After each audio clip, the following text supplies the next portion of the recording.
साबिक पीएम राजीव गांधी की सरकार ने 36 साल पहले सलमान रुश्दी की मुतनाज़ा किताब द सैटेनिक वर्सेस पर बैन लगा दिया था। तब से भारत में उसकी बिक्री पर रोक लग गई थी, लेकिन अब मोदी सरकार के कार्यकाल के दौरान इस किताब से बैन हटा लिया गया है, जिसके बाद ये किताब एक बार फिर भारत में बिकने लगी है, जिसकी वजह से देश की सियासत गर्मा गई है।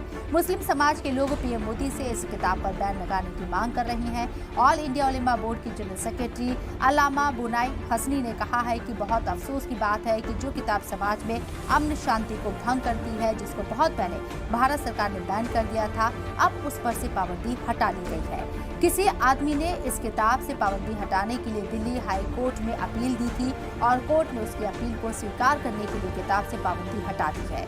उन्होंने आगे कहा कि जो किताब समाज में अमन शांति को भंग करती हो, उसको हमारे समाज में खुलेआम नहीं बिकना चाहिए। इस किताब को रखने और बेचने की कोई गुंजाइश नहीं है।